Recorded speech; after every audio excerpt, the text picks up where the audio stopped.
Assalamualaikum warahmatullahi wabarakatuh.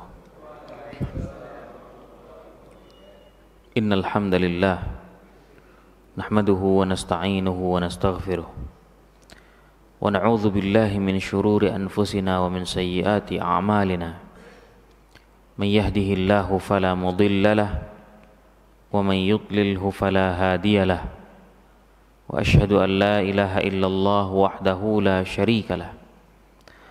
Wa asyhadu anna Muhammadan abduhu wa rasuluhu khatamun nabiyyin wa imamul mursalin wa ala alihi wa sahbihi wa man tabi'ahum bi ihsanin ila yaumiddin wa sallama tasliman katsira.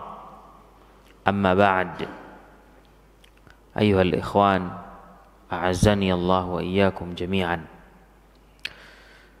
Pertama dan terutama sekali, kita memuji Allah Subhanahu wa ta'ala atas segala limpahan rahmat dan ni'matnya kepada kita.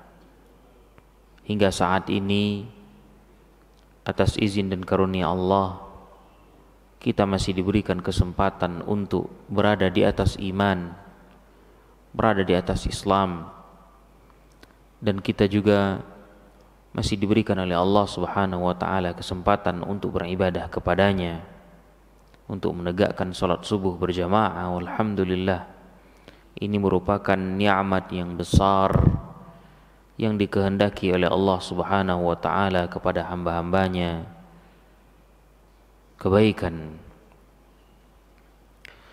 Dan marilah kita senantiasa meningkatkan ketakwaan kita kepada Allah Jalla fi'ula, karena sesungguhnya dengan meningkatkan ketakwaan, karena sesungguhnya dengan ketakwaan itu Allah Subhanahu wa ta'ala akan mengampuni dosa-dosa kita, akan menghapuskan dosa-dosa kita, dan melipat gandakan pahala kita. Sebagaimana Allah Tabaraka wa ta'ala sebutkan dalam surat At-Talaq ayat 5, وَمَنْ يَتَّقِ اللَّهَ يُكَفِّرْ عَنْهُ سَيِّئَاتِهِ وَيُعْظِمْ لَهُ أَجْرًا. Dan barang siapa yang bertakwa kepada Allah, maka Allah ampuni dosa-dosanya dan yu'zim lahu ajra, dilipat gandakan baginya pahala. Maka daripada itu, hendaklah kita senantiasa patuh dengan segala perintah-perintah Allah Tabaraka wa ta'ala, tunduk, taslim, dan begitupun menjauhi segala yang dilarang oleh Allah Tabaraka wa ta'ala dan yang diharamkan oleh Allah Azza wa Jal dari perbuatan apapun. Semua itu dilakukan karena Allah Jalla fi'ula, imma perintah maupun imma mengikuti dan mentaati perintah, ataupun menjauhi segala macam larangan, segala macam yang diharamkan oleh Allah Tabaraka wa ta'ala atas kita. Salawat beserta salam semoga senantiasa tercurahkan kepada Nabi kita yang mulia, Nabi besar Muhammad alaihi salatu wassalam. Allahumma salli wa sallim wa barik wa an'im ala Muhammadin wa ala alihi wa sahbihi wa sallim. Ayyuhal ikhwah, rahimani wa rahimakumullahu jami'an. Pembahasan kajian ad-durusul yaumiyah kita pada kesempatan ini adalah bab fadlu salatil asar, keutamaan salat asar. Sebelumnya kita telah membahas tentang salat subuh atau fadlu salatil fajr fi jamaah, keutamaan salat fajar secara berjamaah. Maka pada kesempatan ini kita membahas tentang keutamaan salat asar. Dua salat ini disebutkan dalam hadis mengenai keistimewaan, keagungan, kemuliaan. Allah Subhanahu wa ta'ala berfirman, dalam surah Al-Baqarah ayat 238, "Hafidhu 'ala salawati was salatil wusta wa qumu lillahi qanitin." Peliharalah oleh kamu semua salat-salat, ya, seluruh salat, salat 5 waktu, wassalawatil wusta, dan salat al-wusta.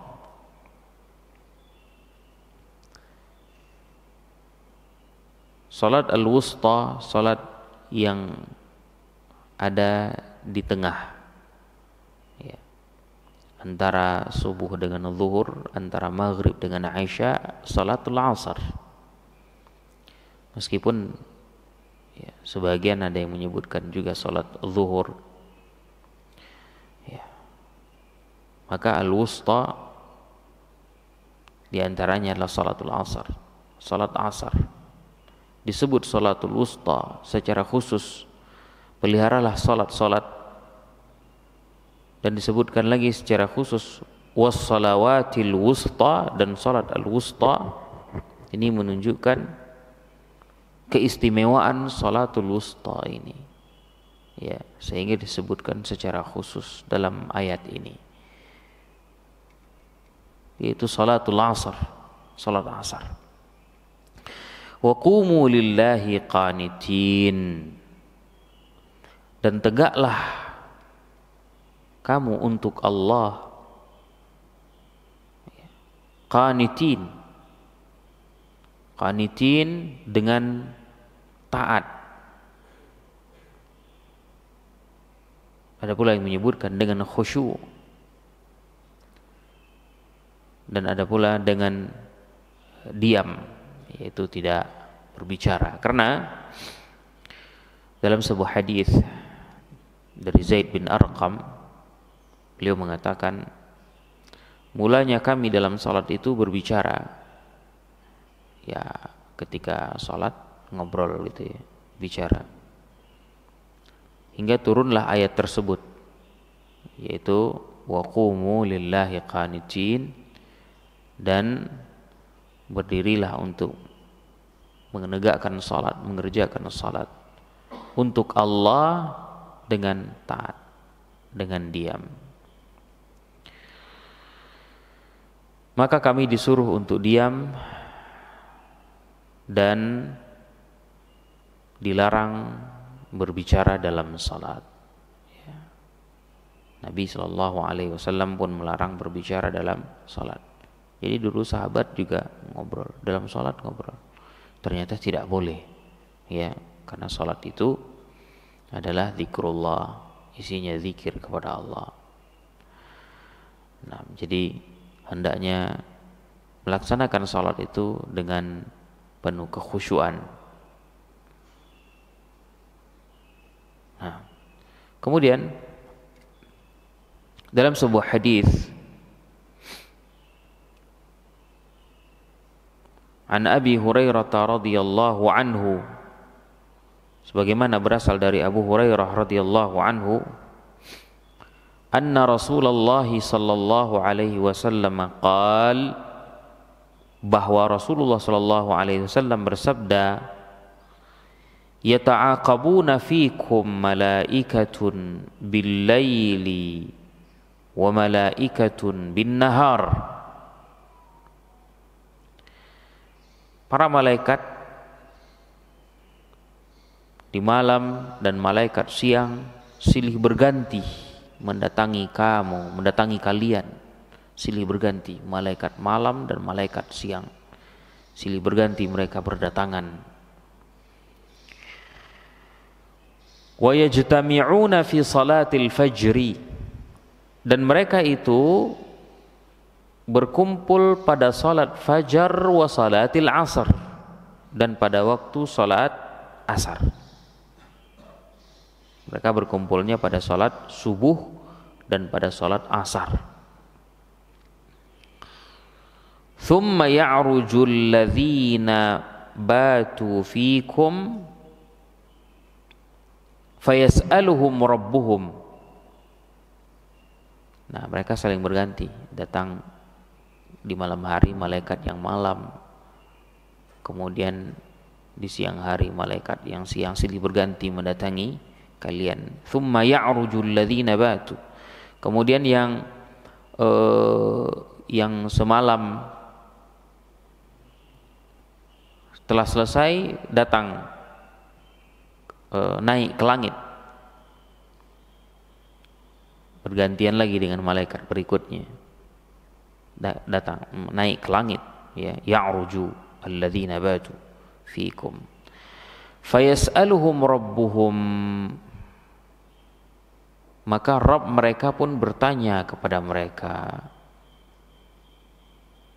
Allah tabaraka wa ta'ala menanyai malaikat-malaikat ini. Wa huwa a'lamu bihim, sedangkan Allah Maha tahu, lebih tahu dengan mereka, yaitu dengan keadaan hamba-hambanya. Lalu kemudian Allah Azza wa Jalla bertanya, "Kaifa taraktum ibadi?" Bagaimana keadaan saat kalian meninggalkan hambaku? Fayaqulun, maka mereka berkata, yakni para malaikat-malaikat ini, taraknahum wa hum yusallun, kami meninggalkan mereka dalam keadaan mereka sedang salat ya Rabb. Wa atainahum wa hum yusallun, demikian pula saat kami datang kepada mereka, mereka dalam keadaan salat. Muttafaqun alaih. Ayyuhal ikhwah, a'azani Allah wa iyyakum jami'an. Maka pada saat mukmin menegakkan salat subuh, kita menegakkan salat subuh, ternyata didatangi oleh para malaikat. Malaikat-malaikat Allah tabaraka wa ta'ala ikut menyaksikan, ya.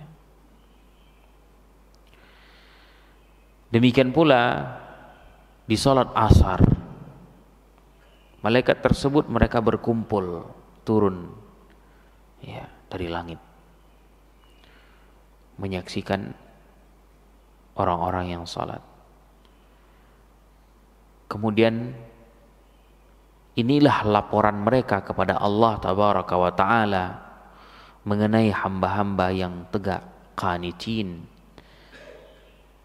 dalam ketaatannya kepada Allah tabaraka wa ta'ala, dalam kekhusyuannya pada salat-salat mereka. Ini laporan yang baik. Maka bagaimana jika seandainya mereka tidak didapati demikian, ya, tidak didapati menegakkan salat di saat-saat malaikat itu turun ingin menyaksikan salat hamba-hamba Allah tabaraka wa ta'ala yang beriman, akan tetapi mereka tidak menegakkannya, tidak mempedulikannya, lebih sibuk dengan hal-hal yang melalaikan ataupun sibuk dengan permainan-permainan atau bahkan sibuk dengan maksiat. Ya, betapa banyak orang-orang yang mereka di subuh hari mereka tidak menunaikan salat subuh dikarenakan di malam harinya sibuk dengan maksiat. Demikian pula di waktu asar sibuk dengan kelalaian dan maksiat, wal'iyadzu billah. Bagaimana malaikat menghadapi orang-orang seperti ini? Ya, ini berbahaya. Kita menginginkan agar kita selamat, kita menginginkan agar kita masuk surga, karena orang-orang yang memelihara salat ini terutama subuh dan asar, mereka lah orang-orang yang mendapatkan jaminan surga. Mereka orang-orang yang mendapatkan jaminan nikmat yang paling tinggi. Apa nikmat yang paling tinggi? Nikmat melihat Allah Jalla fi'ula. Berikut hadisnya akan kita bahas. Hadis yang kedua. An Jarir bin Abdullah qal kunna yawman julusan 'inda an-nabiy sallallahu alaihi wasallam. Dari Jarir bin Abdullah radhiyallahu an, beliau berkata, suatu hari kami pernah duduk di sisi Nabi sallallahu alaihi wasallam, kata Jarir. Idh nadhara ilal qamar lailatal badar. Saat itu Nabi melihat bulan di malam purnama. Ya, Nabi melihat bulan di malam purnama. Faqala, kemudian beliau bersabda, amma innakum satarawna rabbakum kama tarawna hadzal qamar. Sungguh kalian akan melihat Rabb kalian kama tarawna hadzal qamar, sebagaimana kalian melihat bulan ini. La tudammuna fi ru'yatihi, kalian tidak berdesakan melihatnya. Kalian tidak berdesak-desakan dalam melihatnya. Fa in istata'tum an la tughlibu ala salatin qabla tulu'i syamsi wa qabla ghurubiha. Maka jika kalian mampu untuk agar tidak melewatkan salat qabla tulu'i syams, sebelum terbitnya matahari, wa qabla ghurubiha, dan sebelum terbenamnya, yakni al-asr wal fajr, yaitu yang dimaksudkan adalah al-asr dan subuh, salat asar dan salat subuh. Salat ketika sebelum matahari terbit subuh, sedangkan sebelum terbenamnya matahari asar.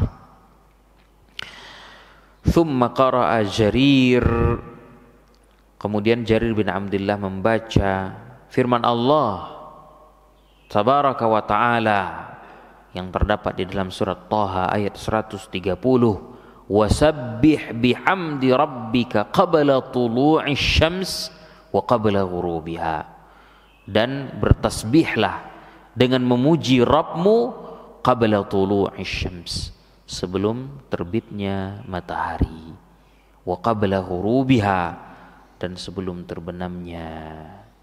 Subhanallah. Ayyuhal ikhwan al-hibbati fillah rahimani Allah wa iyyakum jami'an. Maka di dalam hadis yang mulia ini terdapat sebuah petunjuk adanya hubungan antara salat dengan memandang Allah tabaraka wa ta'ala. Ya. Al-Imam Ibn Rajab Al-Hambali rahmatullah alaih dalam Fathul Bari Syarah Sahih Al-Bukhari menyebutkan, konon kesesuaian perintah untuk menjaga kedua salat ini setelah disebutkan memandang Allah adalah sesuatu yang paling mulia di surga, adalah memandang Allah Azza wa Jal, melihat kepada zat Allah Azza wa Jal. Ini setinggi-tingginya nikmat, sebesar-besarnya nikmat yang diperoleh oleh hamba, yang diperoleh oleh mukminin, orang-orang yang beriman. Fanas'alullah, kita memohon kepada Allah Azza wa Jalla agar kita bisa melihat Allah. Sedangkan orang-orang kafir, innahum lamahjubun, mereka terhalang, tidak bisa melihat Allah tabaraka wa ta'ala selamanya. Ya. Sedangkan sesuatu yang paling mulia dari berbagai amalan di dunia adalah kedua amal salat ini. Ternyata ya, sebagaimana yang dikabarkan oleh Nabi SAW mengenai amalan apa yang dapat membuat seseorang bisa mendapatkan nikmat besar ini, yaitu nikmat menjaga salat ini, ya, subuh dan asar. Maka dengan menjaga kedua salat tersebut, kata Ibn Rajab Al-Hambali, seseorang diharapkan dapat masuk ke dalam surga dan memandang Allah Azza wa Jal di dalam surga tersebut. Ya.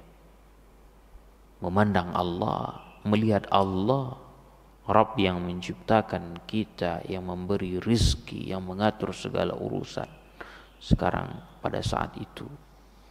Ya. Melihat Allah, ila rabbiha nadhirah. Ya.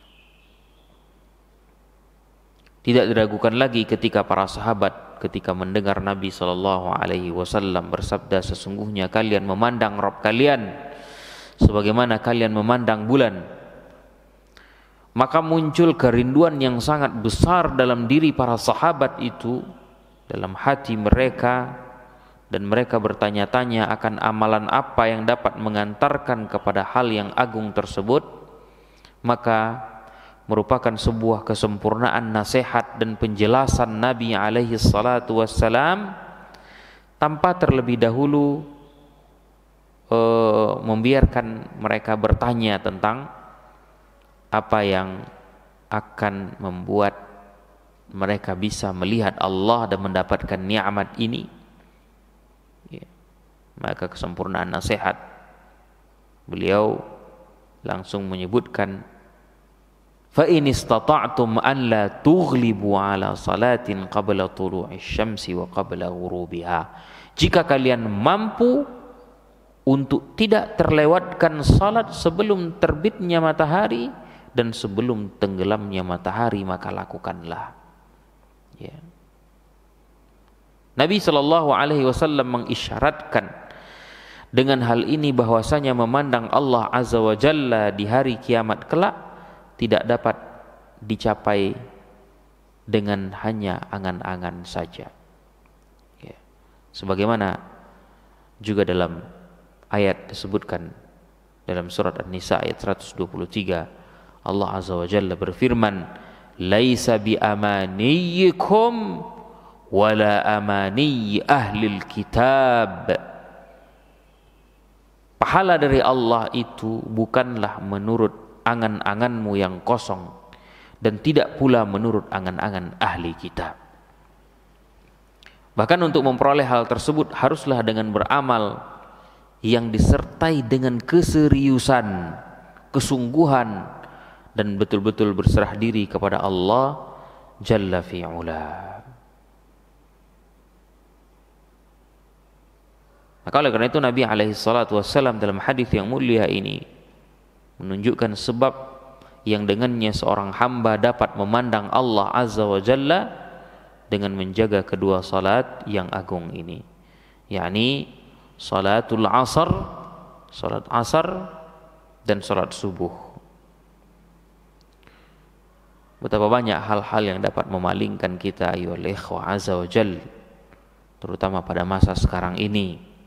Sebagian manusia sering terlewatkan salat yang merupakan penyejuk pandangan seorang mukmin karena berbagai macam hal, ya. Terutama anak-anak muda yang lebih dominan sibuk dengan permainan, hal-hal yang melalaikan, handphone, main game, ngumpul-ngumpul dengan teman-teman yang tidak bermanfaat, ya, atau obrolan yang tidak penting, teman yang kurang beradab, hal yang sia-sia, yang batil, yang lainnya. Ini yang menyebabkan mereka lalai dari salat, dari menjaga salat ini. Dan ada pula yang terlewatkan karena disebabkan malas ataupun tidur, sehingga terlewatkanlah dari sholat ini. Padahal jika mereka tahu bahwa betapa besarnya nikmat yang akan diperoleh oleh orang yang menjaga keduanya ini dengan sungguh-sungguh, maka niscaya mereka akan mengupayakan untuk mendatanginya dan menjaganya secara berjamaah di masjid dalam keadaan apa saja. Ya. Disitulah akan terlihatnya mukmin yang sejati, orang yang beriman terhadap apa yang disabdakan oleh Nabi alaihi salatu wassalam ketika mereka bersungguh-sungguh dengan amalan untuk mencapai nikmat, untuk mencapai nikmat besar, nikmat tertinggi. Kalau orang yang imannya lemah, apalagi tidak ada iman di hatinya, maka dia akan acuh tak acuh. Dia tidak peduli apa yang membuat dia rugi ataupun tidak. Ya. Ini luar biasa.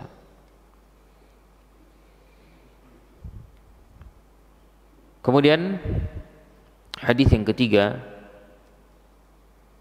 an Abi Musa al-Ash'ari radhiyallahu anhu qala qala Rasulullah sallallahu alaihi wasallam, dari Abu Musa al-Ash'ari radhiyallahu anhu, beliau berkata, Rasulullah sallallahu alaihi wasallam bersabda, man shallal bardaini dakhalal jannah. Barang siapa yang salat bardain, yang melakukan salat bardain, dakhalal jannah, muttafaqun alaih. Wal bardanu as-subhu wal asru. Sedangkan al-bardan yang dimaksudkan adalah al-fajru wal asar, yaitu salat fajar dan salat asar, salat subuh dan salat asar. Nabi katakan, dakhalal jannah, masuk surga. Apalagi nikmat yang kita cari kalau bukan surga? Ya, dengan betul-betul menjaga salat ini. Ya. Begitu istimewanya, begitu agungnya, sampai-sampai balasannya adalah nikmat paling besar, nikmat paling tinggi, yaitu melihat Allah tabaraka wa ta'ala. Nah, pastinya kalau melihat Allah, orang yang dapat nikmat ini pastinya dia masuk surga.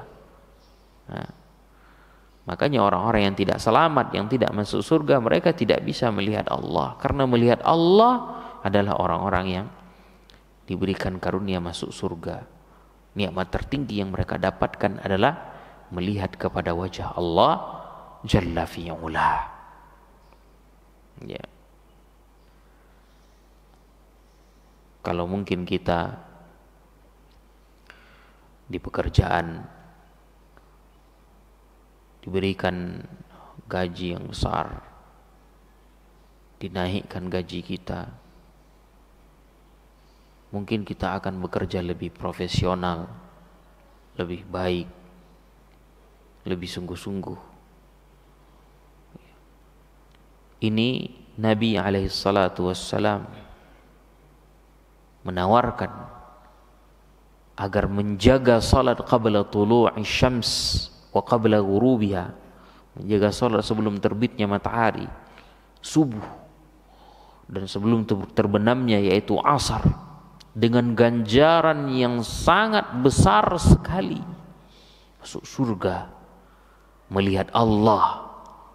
Enggak ada nikmat yang lebih besar daripada itu, ayo ikhwan.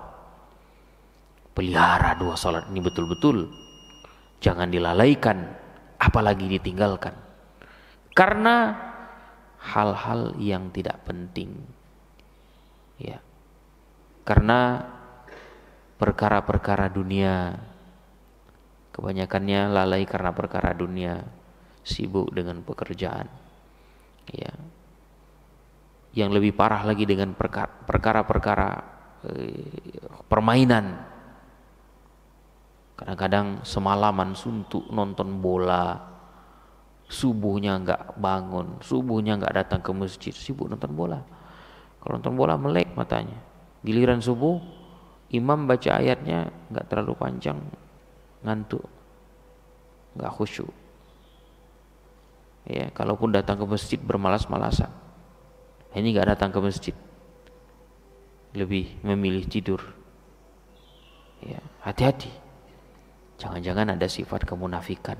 Na'udzubillah. Karena kan kata Nabi SAW, yang terberat bagi orang munafik itu salat apa? Salat subuh wal isya. Ya, salat subuh dan isya berat bagi mereka. Ya. Kalau untuk menarik selimut, menegakkan subuh itu berat. Nah, ini hati-hati. Ya, ada indikasi kemunafikan yang mesti harus diwaspadai.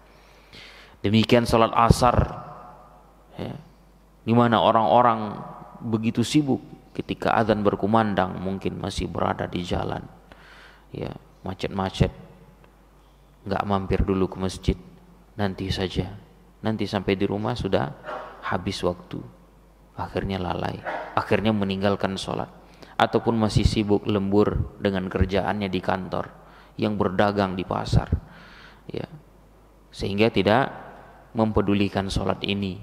Banyak ya, orang-orang tidak peduli dengan menjaga sholat yang besar ini. Apa yang menyebabkan itu terjadi?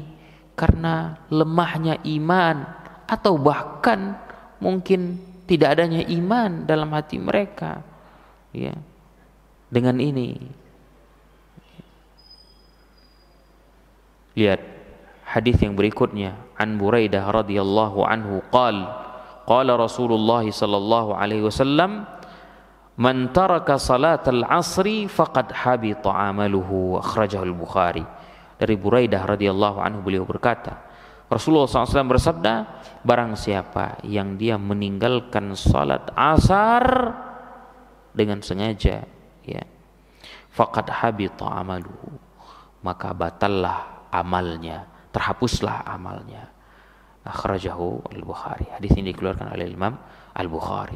Ini ancaman yang berat, ancaman yang besar terhadap orang-orang yang meninggalkan salat asar.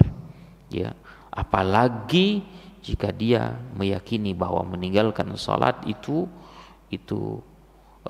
halal. Ini luar biasa, bisa menjadi sebab seseorang itu membatalkan keislamannya. Ya. Nah, ini ancaman yang sangat mengerikan bagi mereka yang meninggalkan salat asar. Ya. Maka peliharalah salat kita, terutama salat-salat yang istimewa ini, subuh, asar. Demikian pula salat-salat yang lainnya, ya, salat zuhur, maghrib, wal isya. Ya, dan bahkan kita juga memelihara dan menjaga salat-salat sunnah kita, ya, sebagai pelengkap dari salat-salat wajib yang kita kerjakan.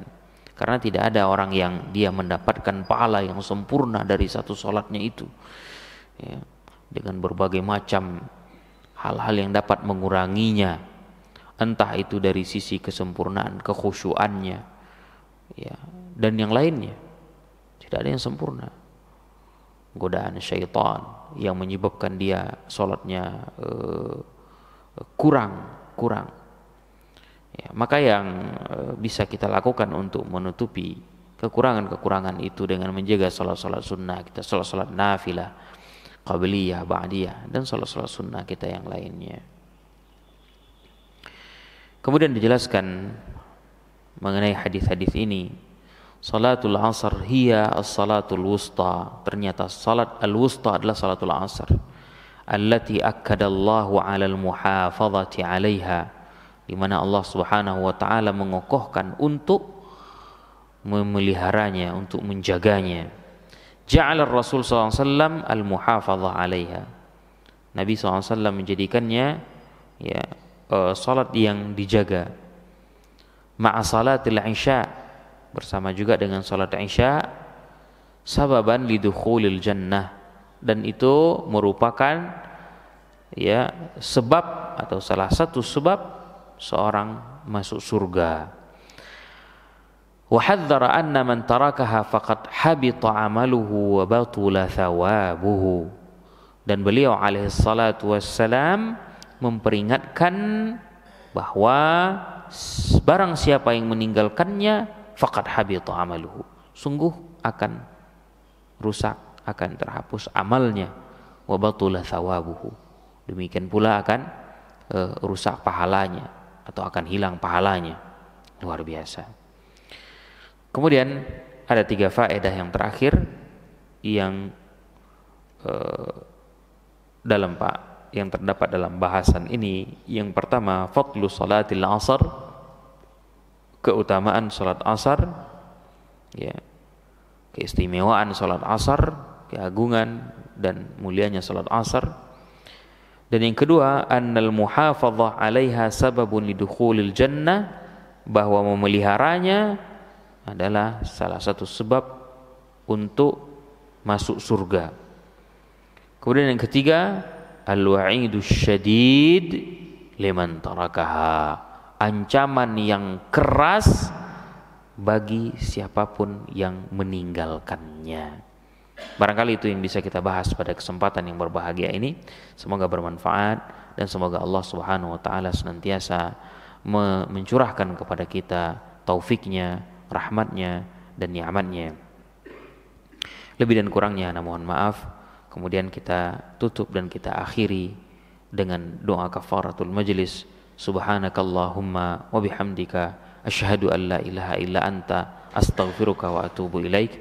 Wa sallallahu wa sallama wa baraka wa an'am ala nabiyyina Muhammadin wa ala alihi wa sahbihi ajma'in. Walhamdulillahi rabbil alamin. Wassalamu alaikum warahmatullahi wabarakatuh.